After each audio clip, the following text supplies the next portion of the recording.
Encounter, don, mafia, bahubali. Uttar Pradesh की राजनीति में ये सब नए नहीं हैं।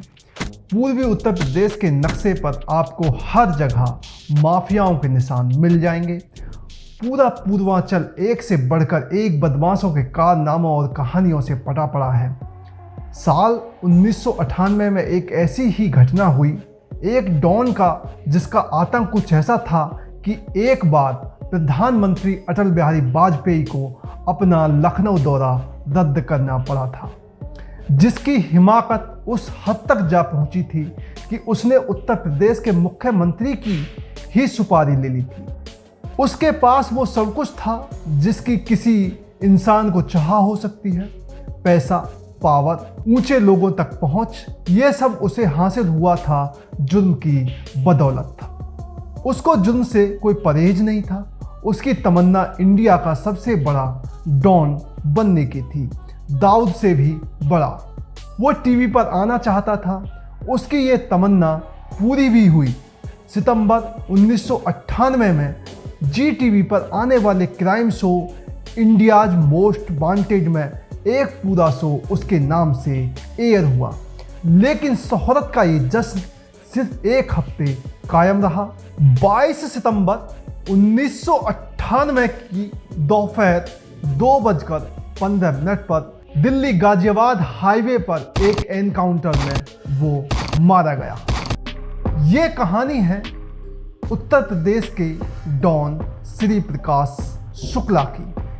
नमस्ते, मेरा नाम है अमित सोलंकी। इस कहानी की शुरुआत होती है गोरखपुर से। श्री प्रकाश शुक्ला के पिता गोरखपुर के मामखोर गांव में स्कूल टीचर थे, तो जाहिर है कि उनका ध्यान अपने बच्चों को पढ़ाने पर रहेगा। लेकिन श्री प्रकाश का दिल पढ़ाई में नहीं था। शुक्ला सेहत का तगड़ा था और पहलवानी का शौक रखता था। चौड़ी छाती और लंबे कद, अखाड़ों में वो अपना दमखम दिखाता रहता था। एक दिन श्री प्रकाश अपने घर के कमरे में बैठा था कि बाहर से बहन के रोने की आवाज आई। बहन रोते हुए पिता और माँ से बात कर रही थी कि राकेश तिवारी नाम के आदमी ने सरेआम सड़क पर उसके साथ बदतमीजी की है। ये राकेश तिवारी नाम का ये गुंडा उस वक्त के गोरखपुर और पूर्वांचल के बाहुबली नेता वीरेंद्र प्रताप सहाय का खास था। ऐसे में वो जब जिसके साथ चाहे बदतमीजी करे, उसे कुछ कहने में सब डरते थे। राकेश तिवारी का नाम सुनकर श्री प्रकाश के पिता अपनी बेटी को ही समझाने लगे कि बुरे लोगों के मुंह क्या लगना, जो हुआ उसे भूल जाओ। 20 साल के श्री प्रकाश को इस बात पर इतना गुस्सा आया कि वो घर से निकलता है, उसी रास्ते पर जाता है जो उसकी बहन के स्कूल का रास्ता है, जहां से वह कुछ देर पहले रोते हुए लौटी थी। श्री प्रकाश देखता है कि राकेश रास्ते के किनारे बैठा है। श्री प्रकाश जाकर राकेश को पीटना शुरू कर देता है और फिर गोली मारकर उसकी हत्या कर देता है। दिन दहाड़े वीरेंद्र प्रताप सहाय के खास आदमी की हत्या होती है तो पूरे गोरखपुर में सनसनी फैल जाती है। एक 20-21 साल के लड़के ने जिस तरह से सरेआम यह हत्या की थी, उससे अपराध की दुनिया में गोरखपुर ही नहीं पूरे पूर्वांचल में उसका नाम एकदम से बड़ा हो गया। राकेश की हत्या के बाद एक तरफ पुलिस श्री प्रकाश को तलाश रही थी, तो पूर्वांचल के बाहुबली नेता हरिशंकर तिवारी को भी उसकी तलाश थी। हरिशंकर नहीं चाहते थे कि श्री प्रकाश पुलिस के हत्थे चढ़े। वह किसी तरह से श्री प्रकाश को बचा लेना चाहते थे। दरअसल 1980 और 90 के दशक में गोरखपुर में हरिशंकर तिवारी और वीरेंद्र प्रताप सहाय की अदावत खूब मशहूर थी। इसे ब्राह्मण बनाम ठाकुर की लड़ाई की तरह भी देखा जाता था। श्री प्रकाश ने वीरेंद्र सहाय के खास आदमी को मार डाला था, तो हरिशंकर तिवारी को लगा कि ये लड़का उनके काम का है।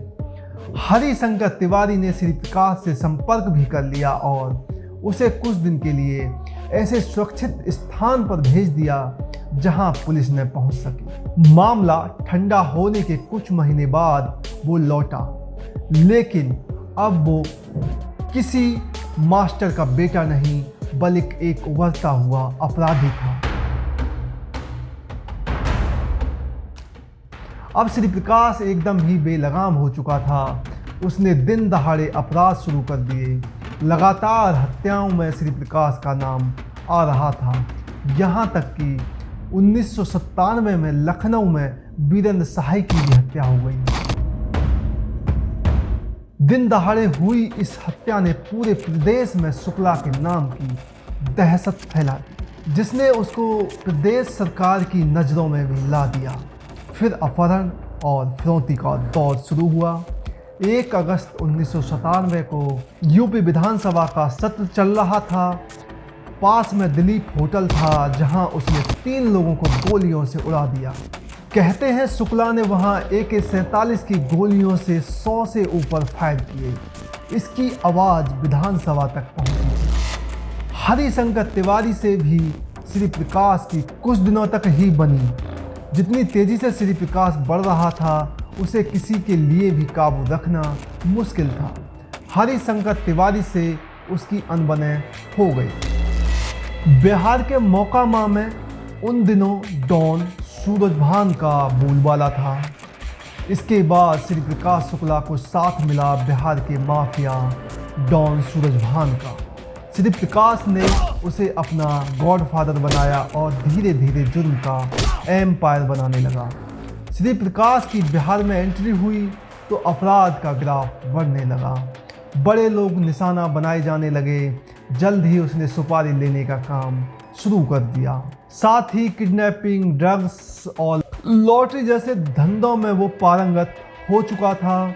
इन धंधों को उसने यूपी, बिहार, दिल्ली, पश्चिम बंगाल और नेपाल तक फैलाया। हालांकि इतने से भी वो संतुष्ट नहीं था। यूपी माफिया का गढ़ था।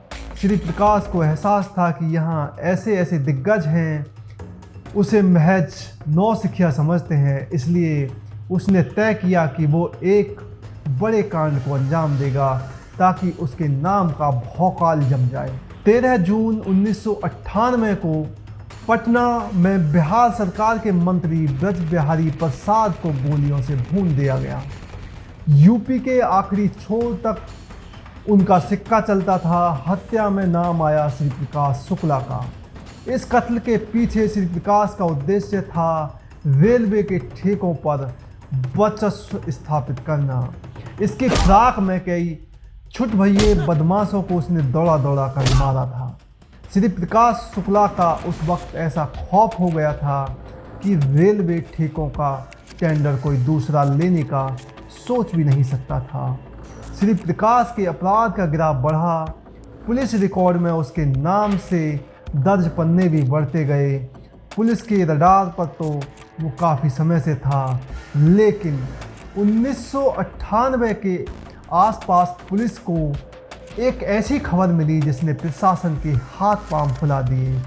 श्री प्रकाश के बारे में एक अखबार में खबर आई कि उसने CM कल्याण सिंह की हत्या की सुपारी 5 करोड़ में ले ली है। इसमें कितनी सच्चाई है ये आज तक पता नहीं चला, लेकिन इस अखबार के बाद यूपी पुलिस ने किसी भी कीमत पर श्री प्रकाश को खत्म करने की ठान ली। मई 1998 को UP police ADG Ajay Raj Sharma ने राज्य पुलिस के 50 जवानों की एक स्पेशल टास्क फोर्स बनाई। श्री प्रकाश शुक्ला को किसी भी कीमत पर जिंदा या मुर्दा पकड़ना है। STF शुक्ला की तलाश में जुट गई, मगर उनके पास श्री प्रकाश की पहचान करने के लिए कोई तस्वीर नहीं थी। मालूम पड़ा कि श्री प्रकाश कभी अपने एक रिश्तेदार की बर्थडे पार्टी में गया था। वहाँ उसकी एक तस्वीर खींची गई थी, मगर किसी में भी हिम्मत नहीं थी कि वो तस्वीर पुलिस को दे दे। हालांकि STF ने दबाव डालकर तस्वीर ली और वादा किया कि उन रिश्तेदारों का नाम नहीं आएगा। ऐसे में STF ने लखनऊ के हजरतगंज इलाके में एक स्टूडियो में फोटो को एडिट करवाया, जिसमें फ्रेम तस्वीर को लोग देखते हैं उसमें शक्ल तो शुक्ला की है मगर धड़ सुनील शेट्टी का है, जिसे पुलिस ने पोस्ट कार्ड से काट कर लगवाया था ताकि शुक्ला समझ न सके कि उसकी ये तस्वीर आई कहां से। जैसे जैसे श्री प्रकाश शुक्ला का अपराध का ग्राफ बढ़ा, उसकी अय्याशी के शौक भी बढ़ते गए। महंगी कॉल गर्ल्स, बड़े होटल्स, मसाज पार्लर, सोने की जंजीरें और तेज भागने वाली कारें, ये उसके कुछ पसंदीदा शौक थे। श्री प्रकाश खुद को एकदम फिल्मी डॉन समझता था। दोस्तों से डिंगे हाँकता था कि हर रोज उसके टेलीफोन का ही खर्चा 5,000 रुपये है, मगर उसे नहीं मालूम था कि यही रंगबाजी उसकी मौत का कारण बनेगी। दरअसल शुक्ला बात करने के लिए कई सिम कार्ड इस्तेमाल करता था, मगर पता नहीं क्यों ज़िंदगी के आखिरी हफ्ते में उसने एक ही कार्ड से बात की।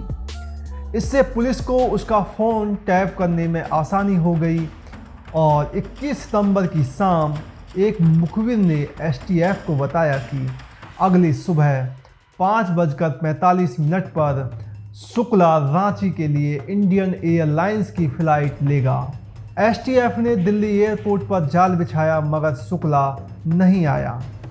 फ़ोन टैपिंग से मालूम पड़ा कि शुक्ला की फ़्लाइट छूट गई थी और अब वो अपनी गर्लफ्रेंड से मिलने गाज़ियाबाद आने वाला है। पुलिस ने उसकी वापसी के समय जाल बिछा दिया। दिल्ली गाज़ियाबाद स्टेट हाईवे पर फोर्स लग गई।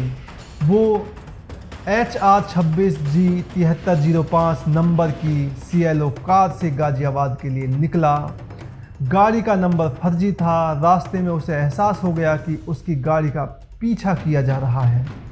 ऐसे में उसने अपनी गाड़ी कच्चे रास्ते में उतार दी। उस वक्त शुक्ला के साथ उसके 2 साथी अनुज प्रताप और सुधीर त्रिपाठी भी थे। स्टेट हाईवे से 1 किलोमीटर हटकर उसे घेर लिया गया। शुक्ला ने खुद को घिरा पाकर गोलियां चलानी शुरू कर दी। शुक्र था कि उस दिन उसके पास AK-47 नहीं थी। उसने रिवाल्वर से 14 गोलियां चलाईं। जवाब में पुलिस ने 45 गोलियां चलाईं। शुक्ला और उसके साथियों का 22 सितंबर 1998 को काम तमाम हो गया। श्री प्रकाश शुक्ला को इस मुठभेड़ में गोली लगी और वो मारा गया। श्री प्रकाश की मौत से उस वक्त की पुलिस और सरकार ने राहत की सांस ली। मौत के वक्त श्री प्रकाश सिर्फ 25-26 साल का था। यूपी के गैंगस्टरों में शायद वो अकेला ऐसा नाम था जिसने इतनी कम उम्र और वक्त में इस तरह की दहशत फैलाई। उसकी मौत के 25 साल बाद भी पूर्वांचल में उसके नाम पर तरह तरह की कहानियां चलती हैं। बदमाशी और रंगबाजी का नशा शुक्ला के अंत का कारण बना।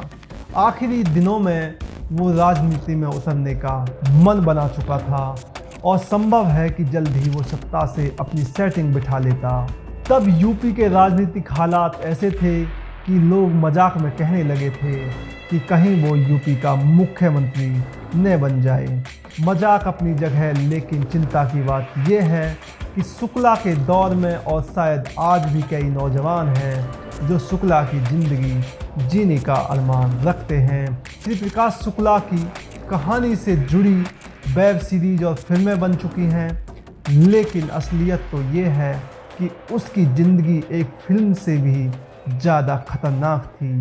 सो देखते रहिए हमारे चैनल को। अगर ये कहानी आपको पसंद आई, लाइक करें, चैनल को सब्सक्राइब करें और कहानी को शेयर करना मत भूलिए। ऐसे और भी वीडियोज़ के लिए जुड़े रहिए हमारे साथ, क्योंकि हर कहानी में छुपा है एक सबक।